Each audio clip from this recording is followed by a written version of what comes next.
Good day po. So dito, tuturo ko po. So paano naman po mag-submit ang isang customer na bibili gamit lamang yung kanilang messenger. Simulan na po natin. So ito po ay blank, meaning wala pa pong nagsasubmit. Okay, so try na po nating mag-submit. So yung ating store logo, welcome po, 1 star. Good day, Sir Sunny. Please select po ng gustong bilhin. Yan, kung mapapansin nyo po, nakakategorize na po yung ating mga item. So, may vegetable fish. So, ito'y depende po sa inyong mga paninda. So, meron din tayong search. At meron din tayong pan-check ng pila. So, try mo natin mag-check ng pila. So, mahalaga po ito para malaman agad natin kung maraming waiting. Wala pong pila. So, ibig sabihin, maasikaso po tayo agad.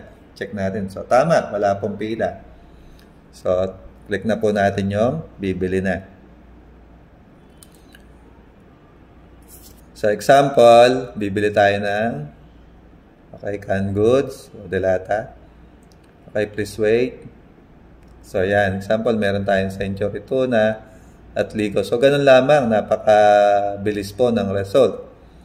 Okay, ngayon, dito naman po sa description, makikita agad natin kung magkano at yung kanyang full description ng item, and then yung quantity. Ayan po, makita nyo quantity, 3 pieces. So, click ko lang po itong 60 per piece, then add to cart.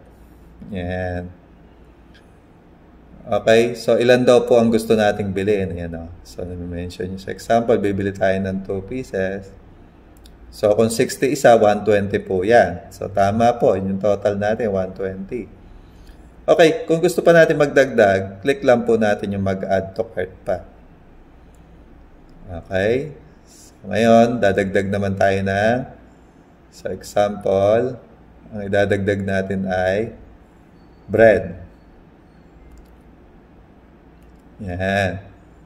So, example, itong gardenia, yung ating kukuhanin. Yan. So, gardenia.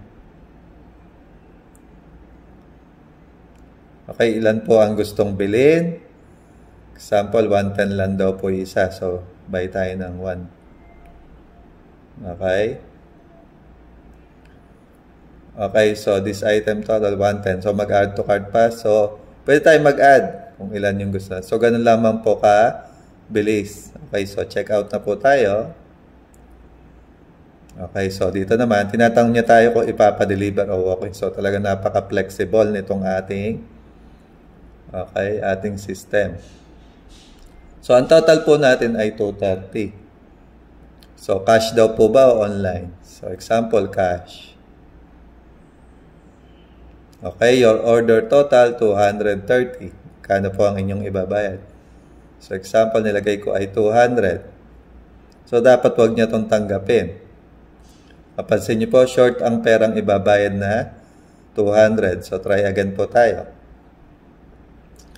So, makita nyo po talaga. So, dapat magdiretso na po ito. So, sample 250. Ayan. Sunny Flores po ba ang inyong name? Yes. So, pasend po ng inyong picture para alam po kung sino yung tatawagin. Ayan.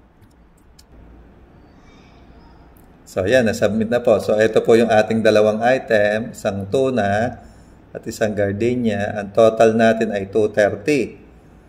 Ang pera natin 250, kaya may sukli tayong 20. Okay, so ganun lang po. Nakasubmit na po. Makintay na lang po kayong matawag. Upo muna po kayo.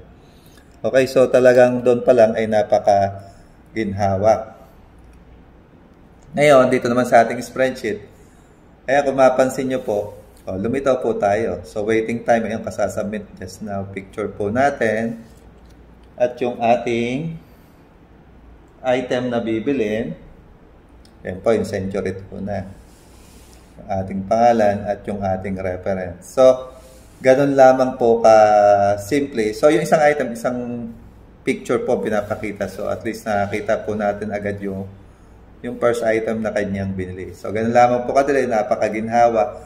At yung customer natin, okay, nakakapamili siya ang nandun sa kanyang komportable. Nasa ang lugar man siya, nasa tindahan man, o nasa bahay niya. Okay? So, talagang napakalaking tulong nito po para sa lahat po ng ating staff, customer, at syempre yung ating may-ari. Thank you po. Good day po dito sa ating next tutorial. Papakita ko naman po na nadadagdag lang po yung lahat ng bibili. So example, meron po tayong pending na isa customer. So try natin bumili ng isa pa. So para mapakita ko sa inyo na nagdadagdag lang po talaga sila dyan. So kung 10 sila mag-send, 10 rin po yung makikita natin yung. So talagang ma-organize natin. So pakita ko na po. Bilisan lang po natin para makita nyo yung result.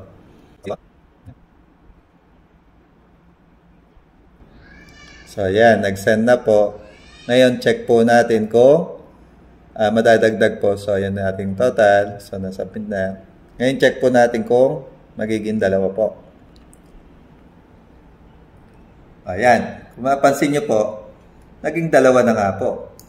Yan. So, talagang napakaginhawa po nitong ating sistema. Okay, so yung kanyang binili, yung gardenia. So, kita na po agad natin. So, ganun lang po kadali. Makita lahat po ng ating mga pending na bibili. Thank you po. Okay, good day po. Next naman po natin. So, paano naman po kung merong nag-submit at ito po ay invalid or meaning, so wala po itong ating customer or hindi natin siya makontak. Okay, so gamit pa rin itong ating system, kaya natin itong ma-delete. So, example, itong bumibili po ng gardenia.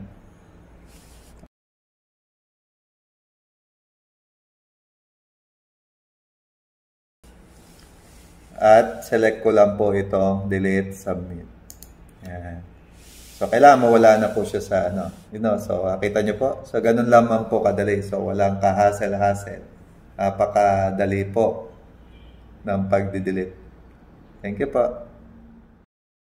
Good day po. Dito naman sa ating next tutorial. So, paano naman kung gusto na nating stop yung pagpapasubmit ng mga bibili dahil sa bigla tayo nagsara or close po tayo that day. So, napakadali lang po gamit ang ating messenger. Kaya po natin yan i-close at i-open. So, kunin ko lang po yung ating messenger. So, siyempre, gumagawa lang po nito yung authorize. So, kung ito yung ating authorized na messenger, type chat ko lang po ay close, stop. Yan. So, reason bakit mag-close, yan po, holiday. Holiday po today. Will open tomorrow at 8 a.m. Thank you. Yan. So, ganun lang po. So, na-close na po. So, ngayon, try natin kunin yung pang-submit ni customer. So, chat ko lang po ay... So, ito na yung messenger ni customer. So, ito dito po tayo nag-chat. Ito po yung ating pinan-chat. At ito naman yung kay customer. So, type ko lang po ay products. So, ayan. Makita nyo po yung... So, close pa po. Tayo pa check na lang po ng notes below. Ayan. Good day, Sir Sunny. Holiday po today. Will open tomorrow at 8 a.m. Thank you. So, talagang napaka-ginhawa po. Na mabilis natin agad nasasabihan yung ating mga customer. Pati sa ating schedule. Okay, so ngayon, sample, nagbukas na po yung ating store. So, simple lang po. Chat ko lang po ay open store. Ayan, na-remove na raw po yung close note. So, ngayon, try natin uling mag-submit kung makakapag-submit na yung ating customer. So, type ko lang po, products. So, dapat iba na po yun. Welcome to One Store. So, bilisan ko lang po para makita nyo mag-submit.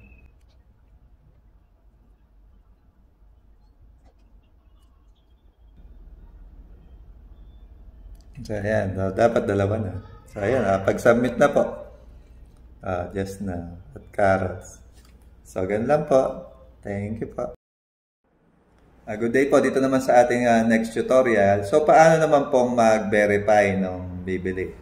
So, ipaprocess na po natin siya. So, example, ito pong nasa unahan, siya po yung unang nag-submit. So, ayan po, waiting time niya 16 at ito naman isa 5. So, laging nasa ibabaw, yan po yung una laging nag-submit. So, So, diyan po napakaginawa na. So, select lang po natin yung reference na ating ipaprocess. So, ito po yung bibili.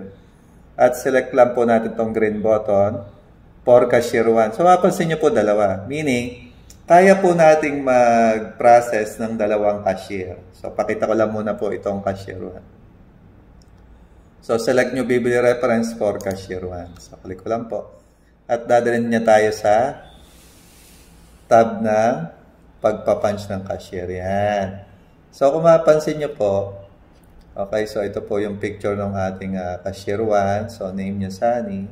At ito yung item na bibili ng ating customer. So, tama, isang century tuna at isang gardenia. So, ang total niya ay 230. Yan. Tapos, invoice 1. Tama. Okay. So, andyan din yung ating date. So, andito po yung ating description, unit price, total price, picture. Okay. So, pwede rin natin lagyan ng kung may serial number, warranty ng item. Okay, magbabypass tayo ng price. Then, yung reason bakit tayo magbabypass ng price. Then, yung money. So, mapansin nyo, may nakapill up na pong pera. So, yan kasi yung sinend din ni customer. So, 250. At yung kanyang name, yung picture niya. So, ayan po yung kanyang picture. And so, kita nyo po agad. So, talagang napaka-ginhawa po. So, ang tanging ginagawa na lamang ng ating cashier ay i-review yung kanyang ibibigay na item. Okay, ngayon, kung kompleto na, so, hingin na natin yung payment. So, kung meron man tayong remarks, pwede tayong magsulat po dito. Okay. So, click lang po natin tong review and punch. So, click ko po. Yan. So, ngayon, check natin ano yung mangyayari. Yan. So, kung mapansin nyo, okay, so, ginawa niya tayo ng resibo. So, gawa ni resibo. So, pwede na po natin tong picture or i-print. So, kompleto po yan. Ayan po yung kanyang remarks. Yung item na kanyang binili. Total niya, 230, 250. So, inyong picture ng bumili. Yung QR reference niya. So, talagang napakaginhawa po. Ngayon, check naman natin yung ating pending kung nabawasan po. So, dapat maging isa na lang po yung bibili. Pansin niyo po, isa na lang. Okay? So, talagang napaka-convenient po. So, ngayon, try natin uling. So, kung tapos na yung ating nauna, so, select natin ulit itong pangalawa. Okay, so, pero this time, pa-process naman ng ating cashier 2. So, select reference. Click ko lang po ito. So, dadalhin niya ngayon tayo sa okay. Yan. Sa tab ng cashier 2. Mapansin nyo, iba yung picture ng kasi iba siyang cashier. Okay, so, ayan po yung kanyang item. So, bakit bakit kailangan may dalawang cashier? Kasi mas mabilis po ang proseso dahil dalawa na sila nagpa-process. Mabilis po natin maayos. Okay? So, ayan po yung kanyang item. Gardenia lamang yung binili niya. So, ayan, total niya 110. And again, naka-fill up na rin po yung money. Hingin na po natin yung payment, yung kanyang name, and yung kanyang picture. Then, click lang po natin yung review and punch. So, kung dadalhin niya po tayo ngayon ulit sa resibo, ayan na po. Gawa na po yung resibo niya. Then, picture natin or i-print. Okay, ngayon, invoice number 2 siya, tama. Ngayon, check natin kung meron pa tayong pending. Pansin niyo, wala na. So, talagang napaka-ginhawa po ng ating sistema. At the same time, sa Messenger, makita rin nila, walang pila. So, ganun lamang po. Talagang, kung meron pong sistema, napakadali po talagang napakabilis. So, in short, ang outcome nito ay maraming benta. At ang customer, gustong-gusto nila ng maayos na serbisyo at maayos na sistema. Thank you po. Okay, good day po. So, dito naman sa ating next demo. Okay, so papakita ko naman po na real-time pong nangyayari na nag-a-update yung ating inventory. Okay, kung mapansin nyo dito sa ating resibo kanina, dito kay Cashier 1. So, yung bumili po ng Century Tuna, okay, so bumili siya ng 2. So, dapat ang matitira na lang natin ay 1 piece. So, dito nakikita po yung stocks niya bago natin bilhin. So, 3. So, bumili siya ng 2. So, dapat isa na lang po. Tama? So, ngayon check po natin sa ating messenger kung nag-update nga. Okay? So, check po natin. So, dito po tayo sa canned goods. So, dapat 1 piece na lang po. So, check natin. So, tama nga po, 1 piece. So, tama. From 3, ay bumili siya ng 2, 1. So, nakita nyo po, talagang napakaginhawa po na may maayos talagang sistema. Nanonotify agad natin si customer kung ilan na lang po yung tira. Okay? So, ngayon, check naman natin yung binili kanina doon naman sa cashier 2. Okay? So, bumili siya ng gardenia. So, tignan natin. So, itong gardenia na to ay 4 pieces na 4 pieces nung nag-start tayo. So, bumili na isa. So, meaning 3 na lang po. At yung ating cashier to, may bumili rin sa kanyang gardenia. So, isa. So, dito 3. So, 3 na lang pala doon. Ito yung updated. Okay, ngayon, bumili po na isa. So, dapat maging 2 na lang po. Check naman po natin sa ating messenger kung nag-update yung dalawang item. Okay, so doon tayo sa bread. So, dapat maging 2 pieces na lang. Ay, no? Nakita niyo yung quantity? So, tama. 2 pieces na lang.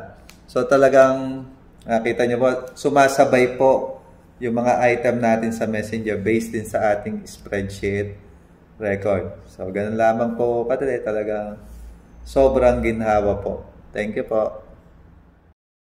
Okay, good day po. Dito naman sa ating next tutorial. So, paano naman po mag-check ng total kaha yung ating cashier? Okay, so dito po sa ating isang example ng kanyang resibo, may bumili sa kanyang 230. So, meaning, meron na siyang kaha na 230. So, punta po tayo ngayon dito sa cashier 1 lags. Yan po. Yan. So, kita nyo na po rito, no? So, meron siyang transaction nung 10:30. So, kita natin yung oras, at kung ano yung binayaran, cash, then yung picture ng customer. Okay, invoice 1. So, dito makita natin yung kompletong details ng lahat ng kanya ni-receive. Okay? So, check po natin. So, meaning, ito po yung total price, 120 at 110, ang total ay 230. Ngayon, so, syempre, kung meron tayong sistema, padadaliin din natin paano sila magbilang. Okay, so punta naman tayo dito sa, okay, mapansin nyo meron dito ang cashier 1 kaha. Yan, dito naman po sa tab na to, okay, so move ko lang to.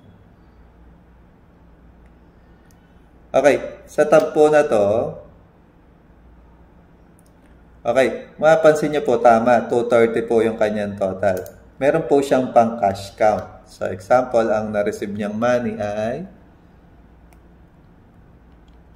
so, dalawang 100, isang 20, at isang 10. Yan. So, nakita niya po, tally. So, ibig sabihin, yung pera niya po at yung kanyang ni-receive ay tugma. So, total cash on hand ay 230. So, example natin, ginawa natin 1 lang. So, sabi niya na tally, short daw po tayo ng 100. Okay, at sinasabi niya pay time. So, nagbilang siya uli. Okay na po. So, tally na po siya. So, pwede niya na po itong i-screenshot para alam niya anong oras siya nag-tally. At the same time, nakikita rin natin yung mga invoice na kanya ni-receive at yung picture ng cashier. Okay, so talagang napakagaan po ng trabaho kung meron po talaga tayong sistema. So, try pa po nating mag-submit ng isa pang sales para makita po natin yung talagang nag-a-update po yung kanyang total. So, bilisan lang po natin.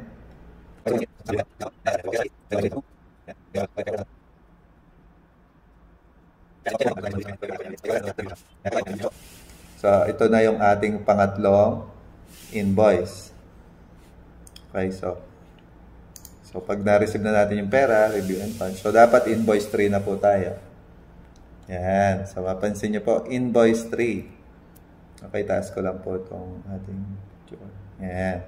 So, invoice 3. Okay. So, ngayon, check natin yung ating cashier 1 lags kung nadagdag po.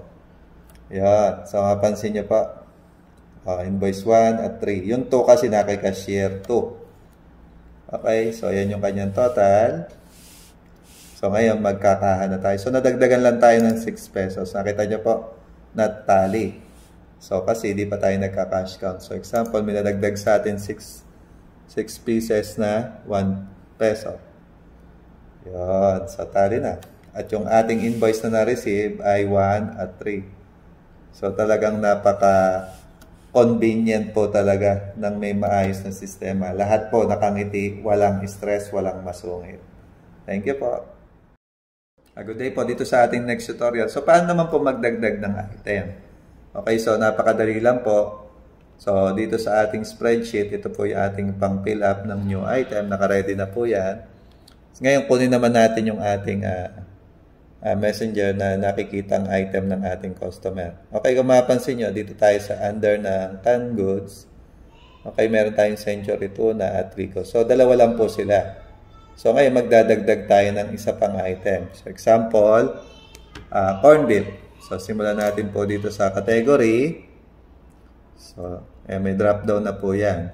So, canned goods. So, example, okay, corn beef.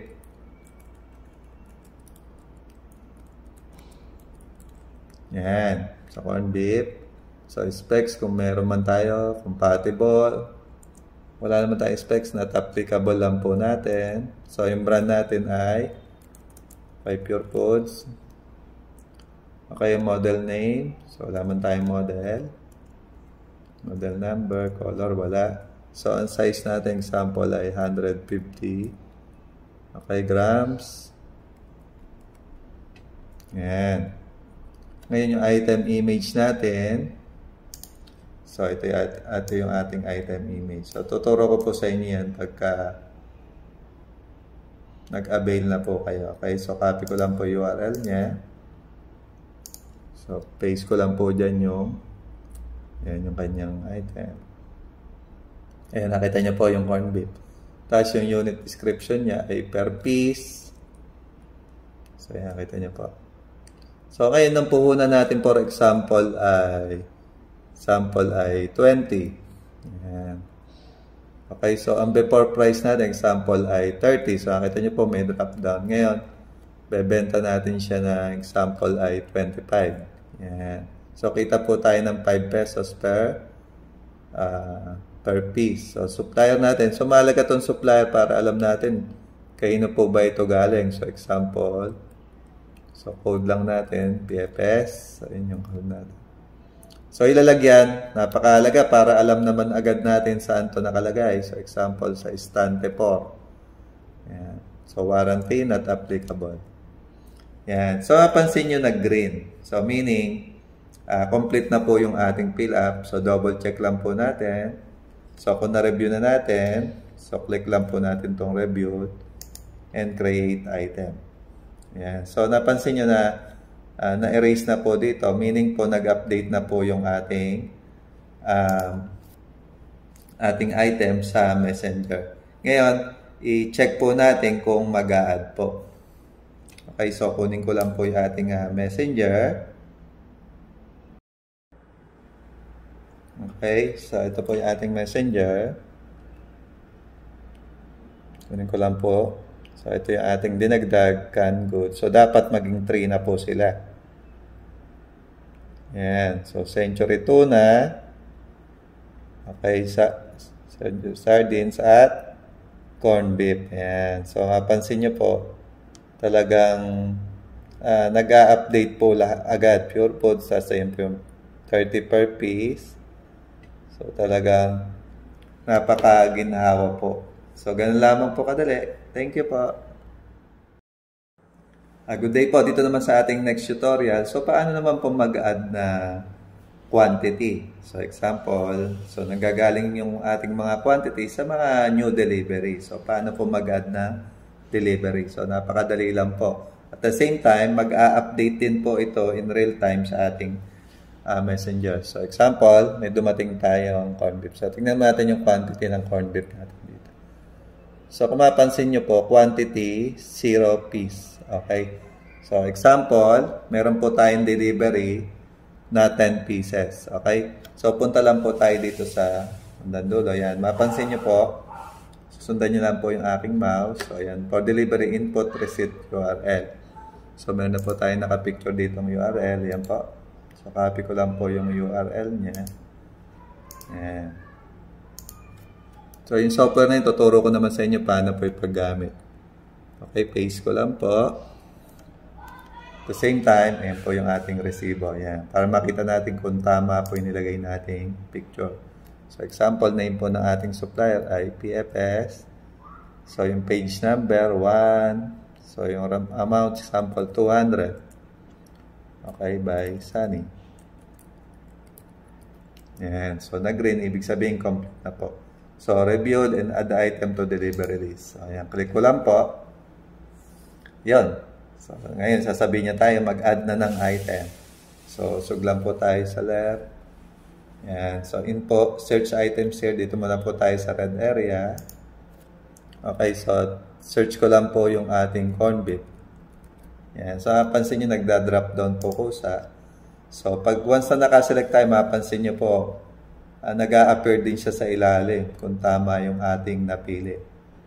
Okay, ngayon, ilan po yung quantity na dumating. So, example 10. O, input yung puhunan, 20.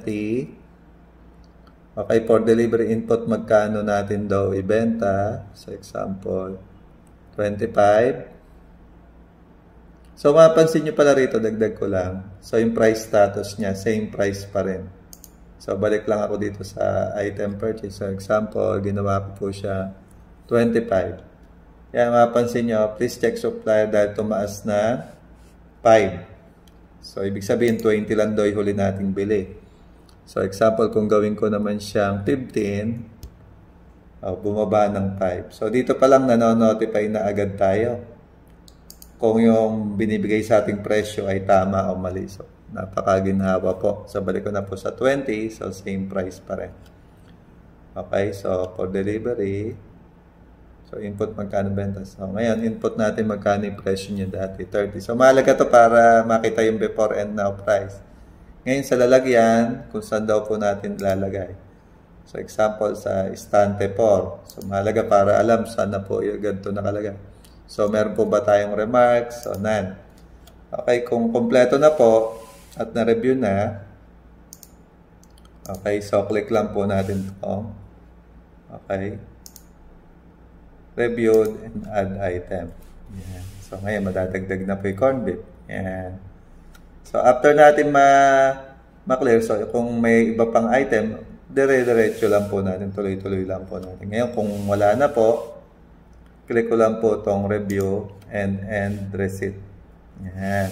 So, dadalhin niyo na po tayo ngayon dito sa checking ng mga na-input natin mga item. Okay. Kung mapansin nyo, kulay green po ito. Taas, ibig sabihin, tali po yung ating input. Yan. So, ganun lamang po kadali. Ngayon, click ko na po ito. Okay. So, mapansin nyo itong green na button na to. Click ko na lang. Yan. So, ngayon, mag-erase po yan. So, once na ma-erase po yan, updated na po ito sa ating spreadsheet. So, wait lang natin. Yan. So, once po na siya nag-update, ganun din sa ating messenger. Updated na rin po yung ating quantity. So, i-check po natin. So, kunin ko lang po yung ating phone. Okay. So, ito po. So, ang dinagdag natin ay corn beef. So, kanina 0 piece po siya, tama? So, check po natin kung magiging 10. So, yung century tuna, sardines, at okay, so yung ating corn beef. So, naging ilan po? Tama, 10. So, 10 pieces. Tingnan niyo po. Tama. So, from 0, naging 10. So, napaka-convenient po talaga. So, lahat na notify natin, nagsulat lang, nag-update lamang tayo ng ating delivery. Na-update na natin agad yung ating mga customer. So, ganun lamang po kaginhawa. Thank you po.